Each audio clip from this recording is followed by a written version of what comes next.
Okay, this is an entirely new stream.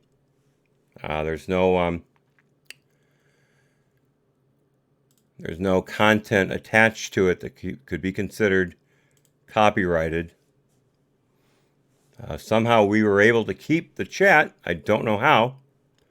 Um, I don't really, I can't really figure this stuff out. It's YouTube being YouTube, folks.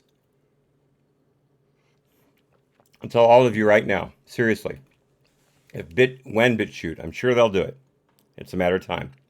But when BitChute starts offering um, a streaming service, I will leave YouTube entirely and move to BitChute. I will totally leave YouTube behind. So be prepared. Keep an eye out for notices from BitChute about their streaming service. And I'll, of course, cut a video onto YouTube telling you where I've gone. I'll keep the account on YouTube active. So if you want to go back to any of the old videos, you'll be able to. But right now, BitChute is creating a tier level where you can only put so many hours of content on BitChute per day, depending on what level of a tier that you buy. I don't know what the prices are yet. They haven't determined that yet, but it's fairly draconian, actually, especially for streams like ours, where we go on for hours. I don't know exactly how I'll be able to do it, but it's going to cost. It's going to cost. I'll just say right now, it's going to cost money. So we'll see how it works. But I am definitely leaving YouTube behind once we get BitChute streaming. I may consider start streaming on DLive. You guys don't really chat blue, and DLive has a policy about that. I don't know how many people they've tripped up on it yet, but they do have a policy where you're responsible for the actions of your chat. That could get you kicked off. But we'll see. We'll see. But I guarantee you, for the next debate, we're not going to be on YouTube.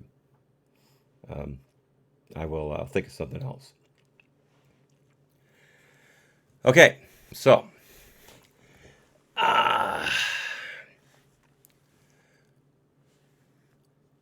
justifiable freedom makes a great training point. Don't allow the slide to cut your thumb.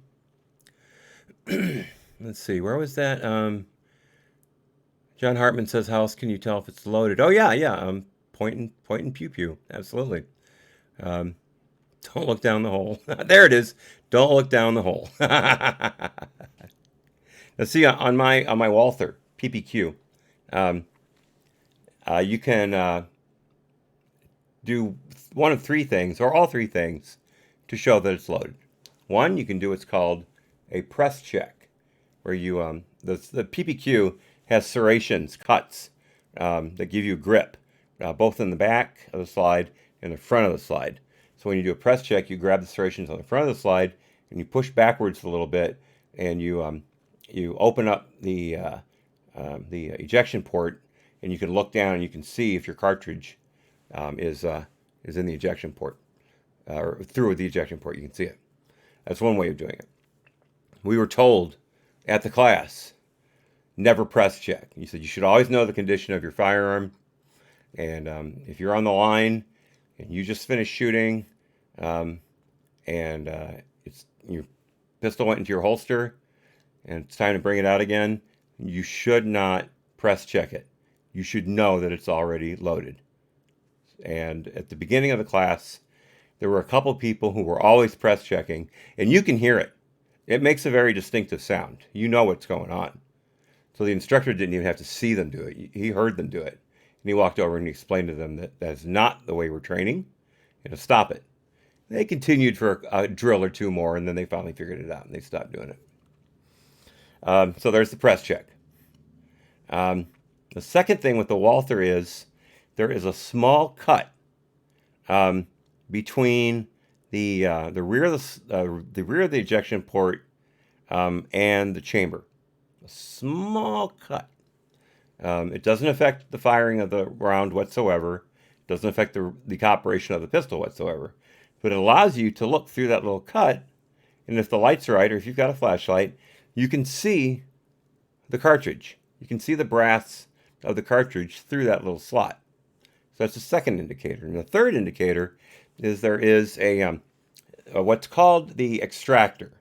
It's basically a hook, a spring-loaded hook that once the round goes forward and bang, when the round comes back, the ejector, the ejector's on the left side, and it pushes the cartridge to the right, and then the extractor, the thing on the spring, hooks on to the little rim of the cartridge, and it yanks it out.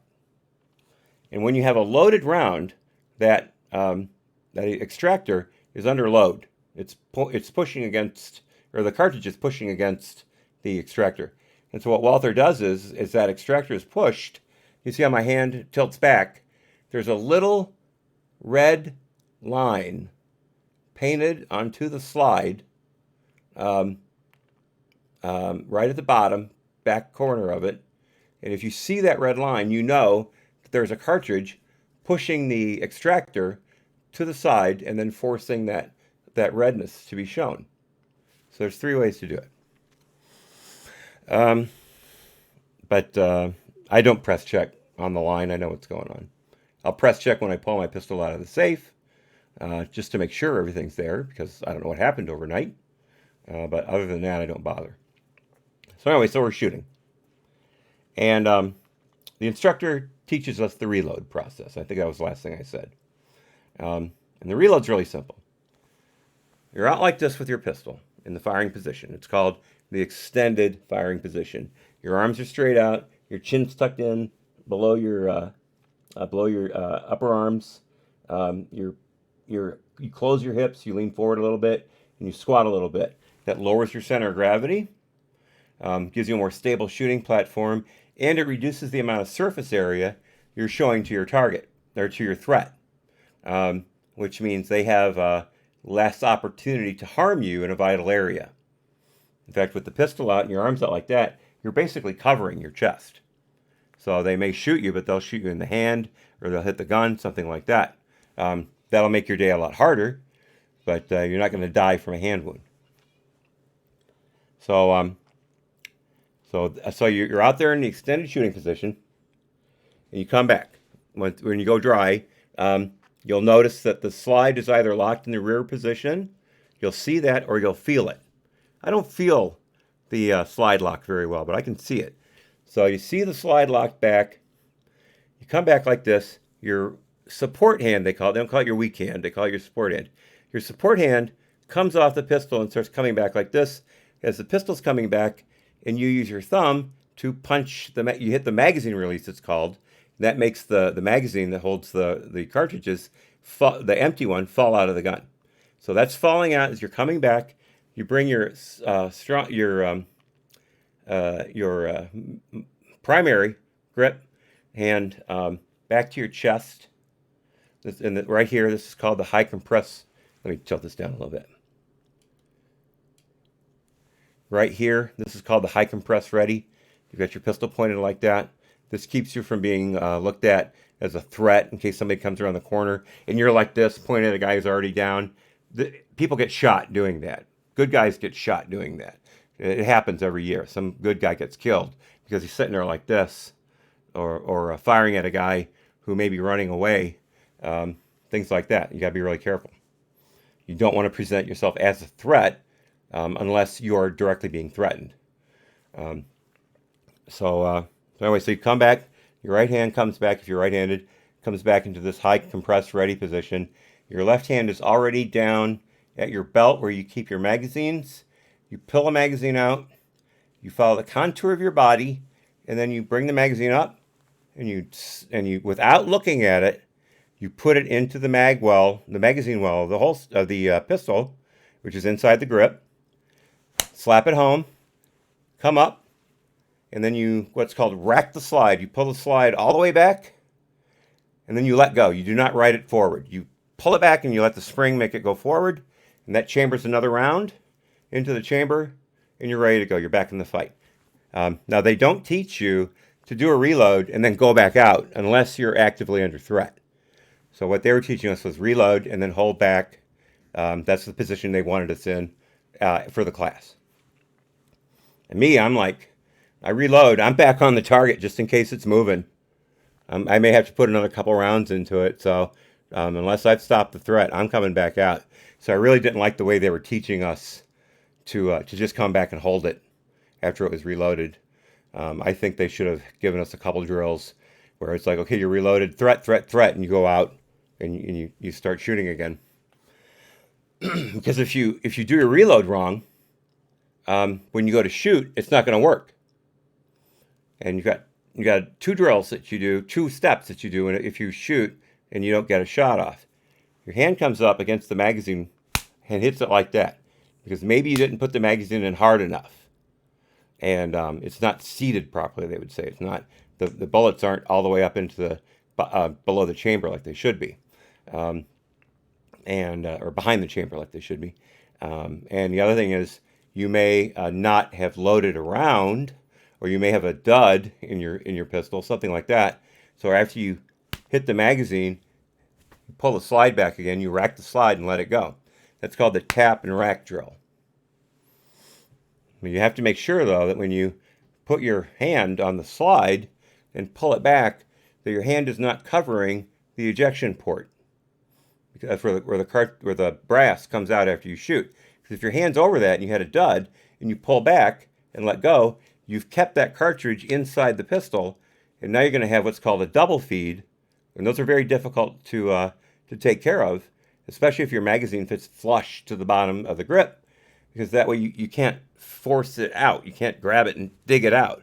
The Walther has a space like that for exact purpose. So anyway, there's the emergency reload. You're out there, you come back, this comes here, this comes up here, bang, bang, you're done. They asked me to teach it. I did everything wrong. Seriously. I'm not just saying that because it's like, oh, it didn't go very well. No, I did every step wrong. I screwed up from the very beginning. I took that pistol. They don't want you to use your pistol. They want you to use somebody else's pistol. I took every step I made after grabbing that pistol from that person and setting up to fire. I did everything wrong. I can't begin to give you a count of how many things I did wrong. And the instructor finally just took over. He's like, give it to me. Okay, gladly. He said something about how, you shouldn't grab a firearm from someone you don't know how to operate. So I shot one of these for a year. I put thousands of rounds through it. I know how to operate it. I just didn't know what I was doing at the time. I was totally freaked out. I didn't know how to teach it. So, and I made a couple social errors during the day. I won't go into specifically, but I got a couple disapproving comments from the instructor for those.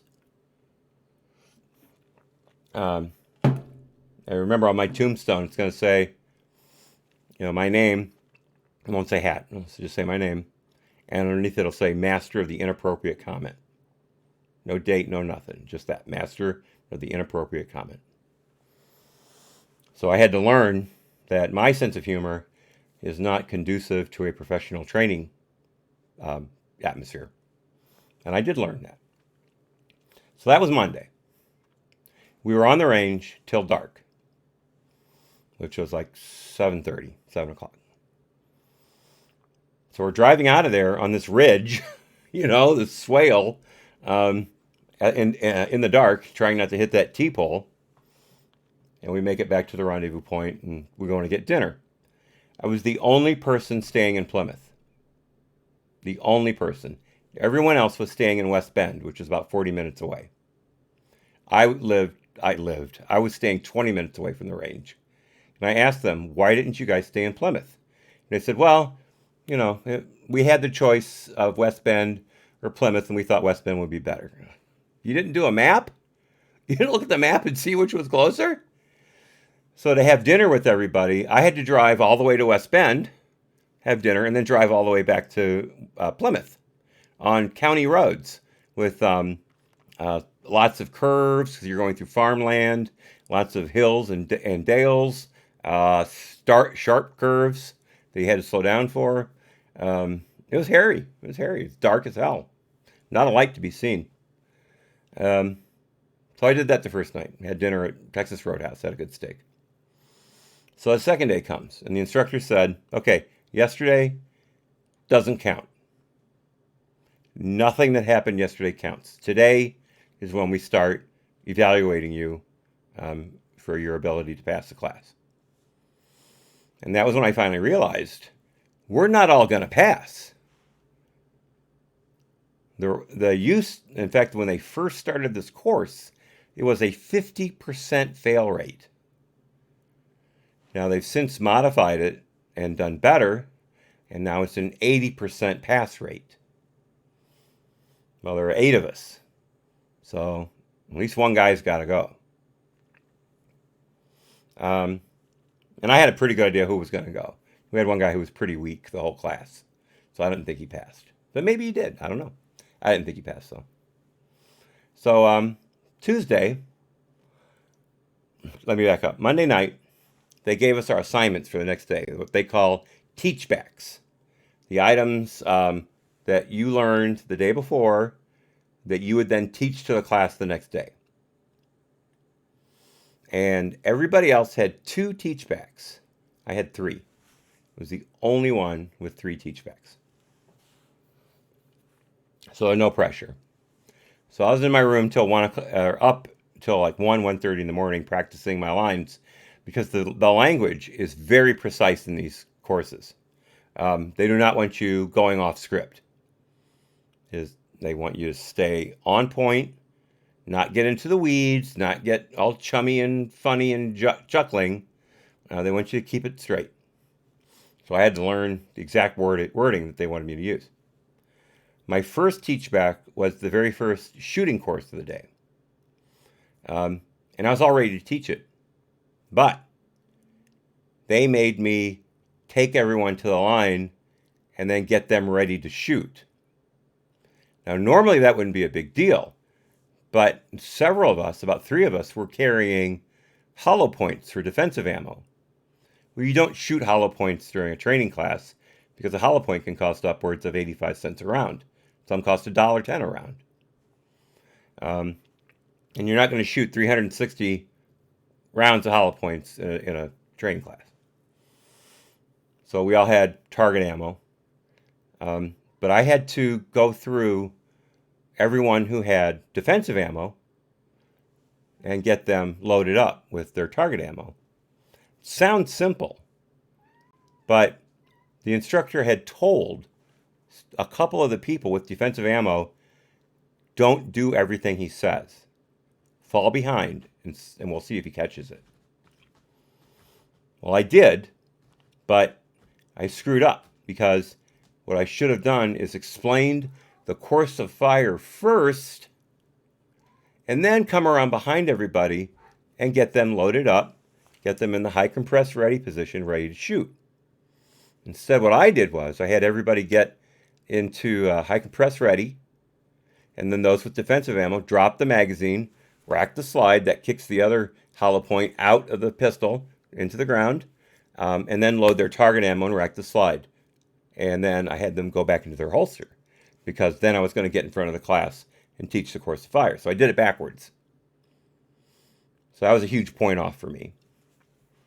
But I taught the course of fire perfectly. And I told them, look, I've never done this on a live outdoor range before with this many people.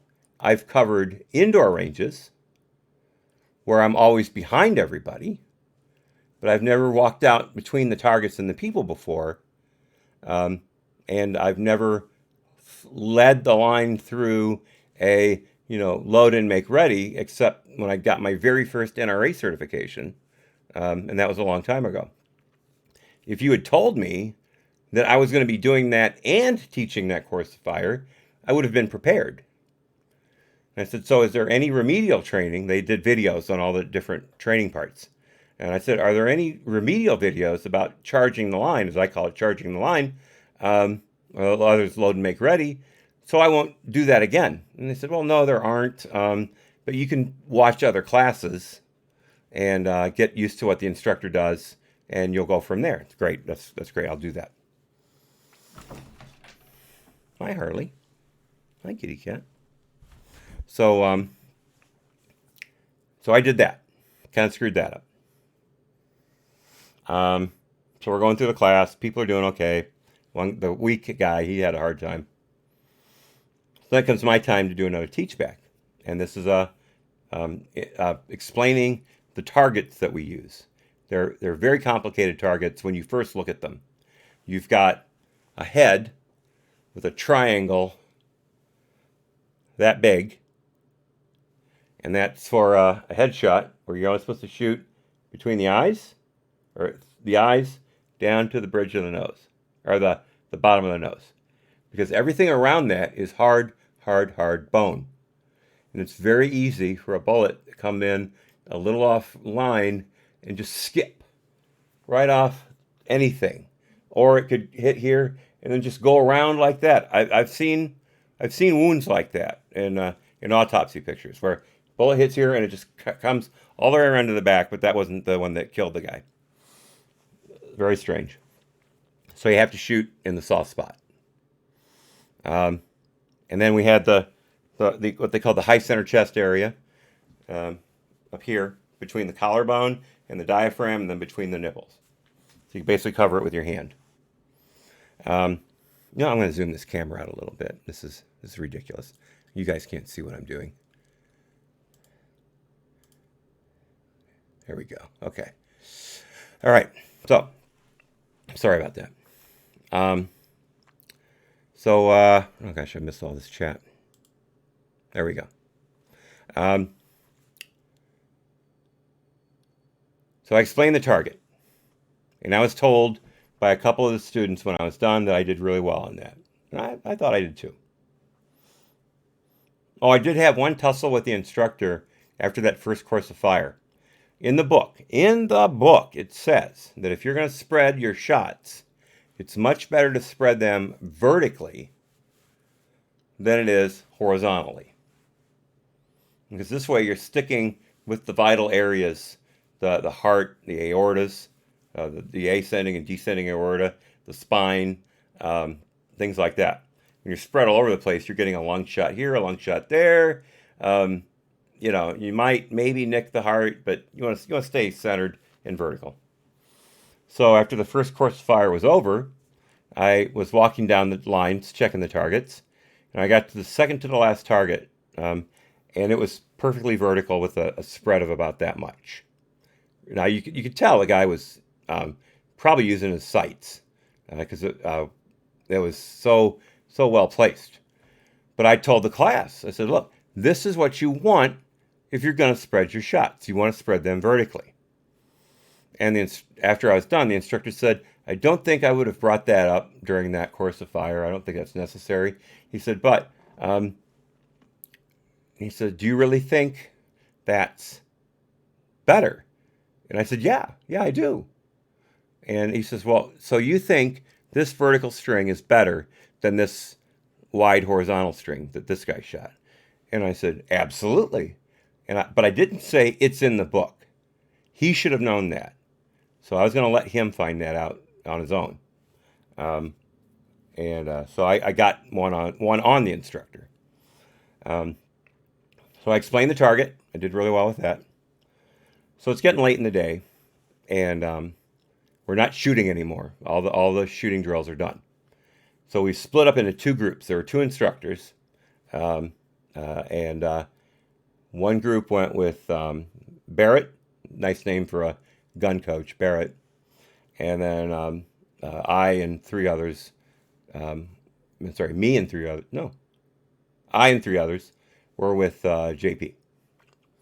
So we're talking, and they had loaned me a folding chair so I could sit on when my back was given out, and I could, if I didn't need to be standing, I would be sitting in the chair taking care of myself. And they were very cool about that. I've had instructors who weren't cool about it. Now those are another story. But so we're talking, and I realize that the instructor is not going to have me do my third teach back. And that was the one I had practiced the most. It's a very, very complicated drill. And I had it down pat. It turned out it was my favorite drill of the day from Monday. So I really enjoyed it. And it was easy for me to remember it because of that. But it's 4 different courses of fire. One you've got these 6 circles. Circles about that big. No, about that big actually. 1, 2, 3, 4, 5, 6. And they're different colors. There's navy blue, red, and green on each of those for the 3 different ones. Hey, Lucy, how you doing? So I call out the drill. All right, I'm sorry. I said to the instructor, I haven't had a chance to do. Get off the keyboard. I haven't had a chance to do my third teach back. And he says, well, we're not shooting anymore. I said, that's okay. I'll run it dry. And just let me explain it to these guys as if they were about to shoot it, and, we'll be good to go. And he kind of looked at me like, oh, okay. He wasn't expecting me to say that, I guess. So I explained it, and I nailed it. I'm sorry, I'll just say it. I got it perfect. Especially the nomenclature with the third drill, where you're supposed to shoot as quickly as you believe you can get the hit. And that's the exact wording out of the book. Shoot as quickly as you believe that you believe you can get the hit. And I finished. And I said, any questions? And everybody's like, no, we got it. And I looked at the instructor, and he said, perfect. Perfect. Yes. So we had a debrief, and it was dark by the time we left. I mean, it was just flat out dark. I'm trying to take notes in like deep, deep, deep naval twilight, which is barely any light at all. So then we go out and have. It takes us forever. My car, I was in the Jeep, and the driver was talking with one of the instructors forever, and we're waiting to leave, and he just keeps talking. We're probably there another 15 minutes waiting for him to shut up. So he finally finishes. We get in the car. We drive back to the rendezvous point, and James and 2 other guys are standing there. And I said, you guys thinking about going to eat? And they said, yeah. I said, well, we won't do Roadhouse again. Let's pick something else. So we're looking. I said, would you guys like to eat in Plymouth? I said, that way I don't have to drive all the way to West Bend and drive back. You guys will have a shorter round trip than I would if I followed you all the way to West Bend. No, they wouldn't do it. They wouldn't do it. Okay, fine, whatever. So we pick a Mexican place in West Bend, downtown West Bend, called Casa Tequila. And I said, well, I'll follow you guys, because the cell service out there was really spotty. And I couldn't get maps to come up. So I get in my car, I put my seatbelt on, and they're leaving. I hadn't even started my engine yet, and they're gone. Cat, come on. Don't knock my tea over. She gets so destructive when she's up here. So anyway, I'm doing 80 mile an hour down these back roads trying to catch up with them. It's dark as dark can be. And I think I catch up with 2 of them. And I follow them. And it turns out it was just 2 random guys going the same direction that I was. Got fur on my tea, Cat. And they drove past the exit that I needed to get off on. But I didn't know that at the time that was my exit. So I followed them one more exit further north and realized